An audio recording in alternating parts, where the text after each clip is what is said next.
Hi everyone, hope you're doing well from wherever you're watching this channel, depending on your time zone. Now, there was a fundraise drive that took place at Adventist Church in North Mugirango, that's Nyamira County, in an area called Yabe. And that activity provided an opportunity for the Kenya Kwanza leaders to meet with the Azimio side. Then the engagement that they had in the church, of course, to some extent, it was political. So there are those who defend William Ruto, the Kenya Kwanza side MPs, who stood and attempted to buy the patience of Kenyans, that be optimistic about William Ruto leadership. He's going to deliver. Give him time. So they were attempting to defend Ruto's lies, defend what the manner in which the government is failing. But again, attempting to convince Kenyans to still have hope in Ruto. But now, if you check on the response from the Azimio side, they were bold, wisdom, and the message was very strong. That alone is enough to plant a sense of direction in the masses in terms of whether you need to trust Ruto or if you have to know that the Ruto we have is a man not to trust. First of all, listen to those who are defending Ruto, then we will go to the response from the other side. Watia moyo ya kwamba hii serikali uchumi itaanza kuwa mzuri hapo mbele. Sisi tusipoteze matumaini. Waingereza wanasema you lose hope, you die. Ya Kenya imekuwa mbaya kidogo. Lakini rais wetu Daktari William Samoei Ruto anang'ang'ana kabisa. The government of William Samoei Ruto is working very hard to pay the debts. Now, the leadership from Azimio side, in their response, they had a lot of wisdom. And they said the truth in the church, that William Ruto has a say and influence in terms of cost of living. He can influence the reduction in cost of living. He can influence high cost of living. So what they are telling him, or what they are telling the Kenya Kwanza leaders, is to go and tell William Ruto, number one, apunguze uongo, reduce lies, apunguze kiburi, arrogance, apunguze ukabila, tribalism. Those three things, he work on them, and Kenya will be a good country. Sisi tunawaambia hivi, mwende mwambie rais, wananchi wanaumia, yeye ako na uwezo wa kupunguza ushuru, ako na uwezo wa kupunguza bei ya mafuta ambayo imeongeza bei ya kila kitu maradufu. Apunguze uongo, apunguze ukabila na apunguze kiburi katika serikali yake. Kenya iko na pesa mingi. Kuna shida of late imekuwa. Wizi imekuwa mingi. Kama rais anaweza angalia vile anaweza nyonga maneno kidogo, tuko na pesa ya kutosha Kenya. Now we are continuing this panel discussion, but just a quick request. For those who are watching and you have not yet subscribed, please consider subscribing. To our returning subscribers, I must say thank you so much. And again, to all our viewers, please give this video a thumbs up. Thank you so much, and back to this discussion. Now, if you listen to the both sides, the Kenya Kwanza who are defending Ruto, and the Azimio side who come out to defend the people. In fact, when you defend Ruto, you look ugly, you look stupid, you look confused, and you look irrelevant. That is the truth. If you listen to those guys who are defending Ruto, they are just embarrassing themselves. They look so much embarrassed. They are even embarrassing Ruto himself. That's the reality. They look stupid when you defend a failed government, when you defend an oppressor of the people, when you attempt to defend a man who has failed to show leadership. You look totally unfit even to hold any office. Ukiwasikiza unaona tu ni kama hata wanadanganya. They don't make sense. They don't. They don't even convince. Even in the attempt to confuse people, it is not selling. So, it is very hard to defend a lie, and they're so much expensive.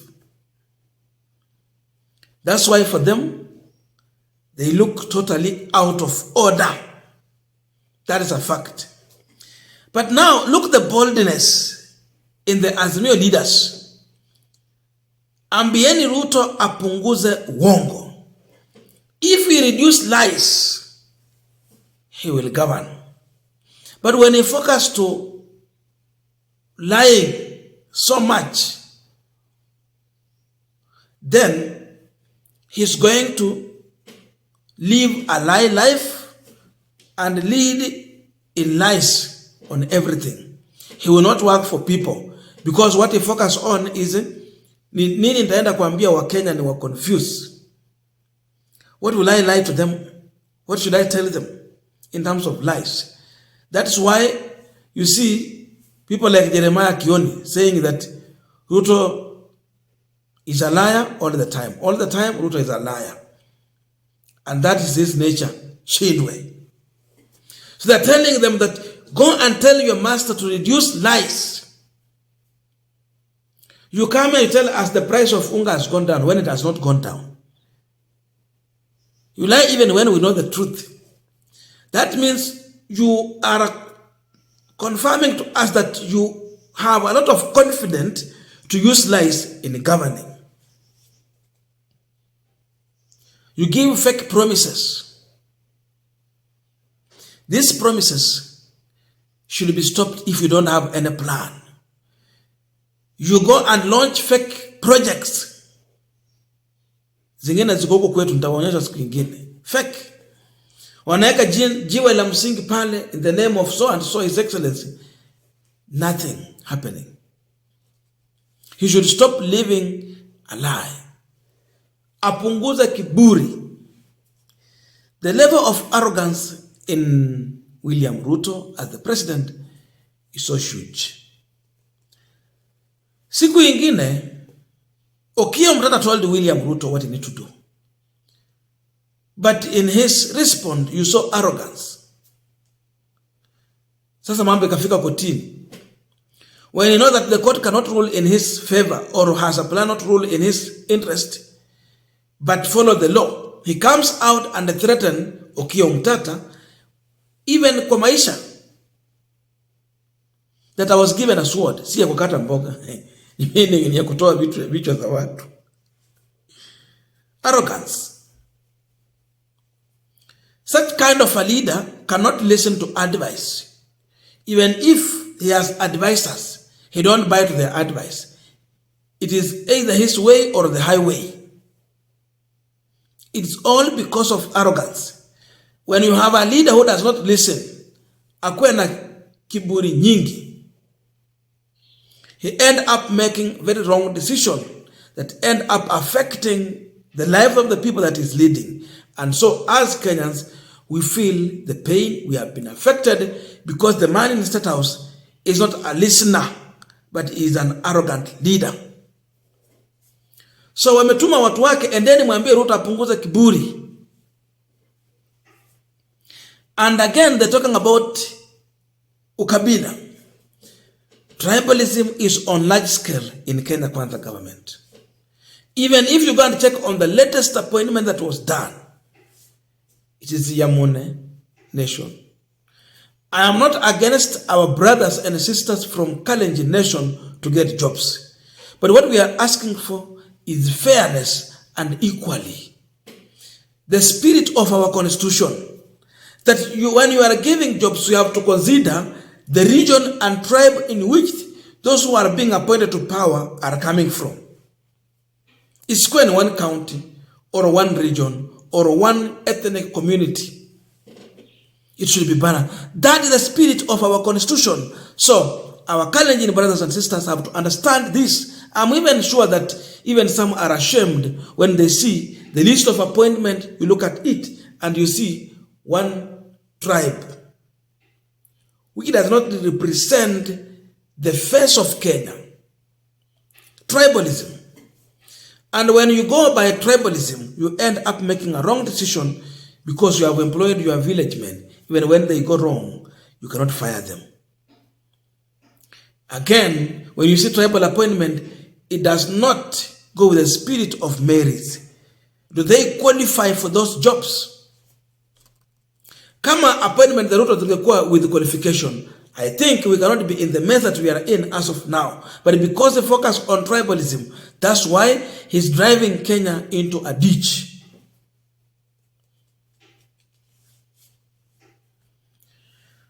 Na wameambia Ruto ya kwamba ako na uwezo wa kupunguza. He has an influence. When he wanted to pass the 2023 finance bill, he influenced the members of parliament. Wale wakununuliwa wakanunuliwa, wale wakushurutishwa wakashurutishwa, na wakapiga kura kulingana vile alitaka. He can still use the same influence to change so many things. So mambo ya kusema ya kwamba Ruto is fixing the country, he need to be given more time, is a big lie. We can't live a lie. The message was clear from Mugirango North in Nyamira County.